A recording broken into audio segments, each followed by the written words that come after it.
All right, let's just dive right in. We're going to talk about something a lot of us do, a trait that honestly gets a really, really bad rap. Today, we're going to flip the script on it and find out why overthinking might actually be your greatest intellectual superpower.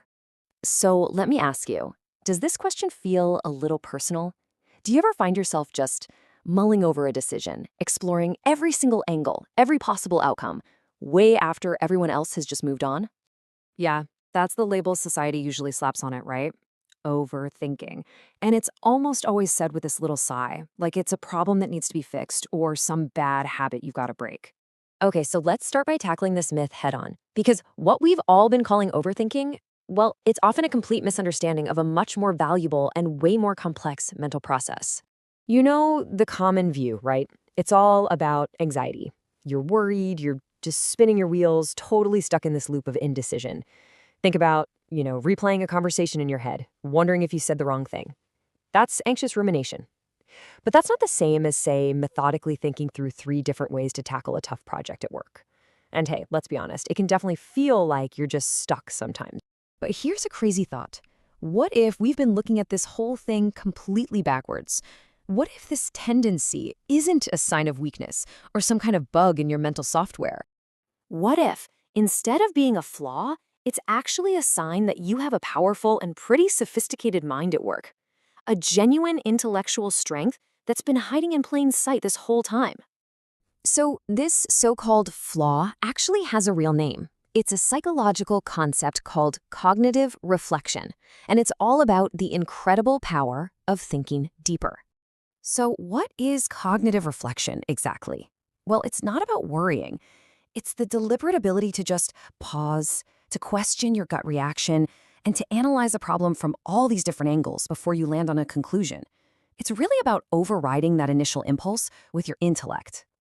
And this right here is the most crucial point. This is not some anxiety-driven cycle of worry. No, it's an intellect-driven process of exploration. It's a productive habit that actually leads to better, more thought-out decisions. Now, this is where it gets really interesting. This tendency reveals some pretty fascinating things about your personality. Turns out it's actually a marker for some highly desirable traits. Research actually shows that people who are high in cognitive reflection also tend to have a vivid imagination and a high degree of openness to experience. And that makes total sense, right?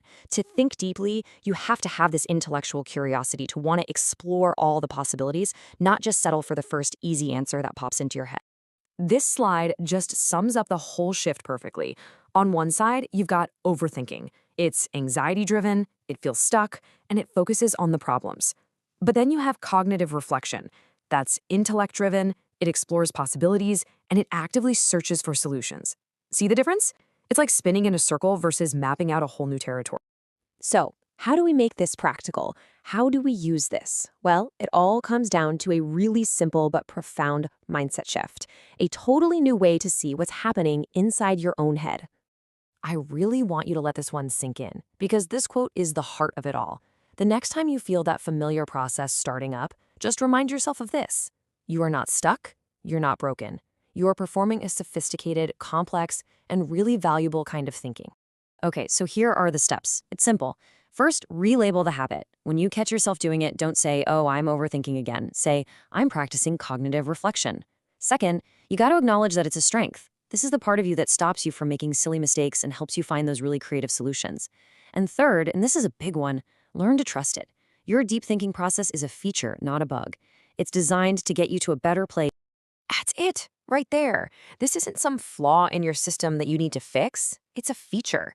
It's a core component of your intellectual toolkit, one that you should understand, appreciate, and absolutely harness. And that's the final thought I want to leave you with.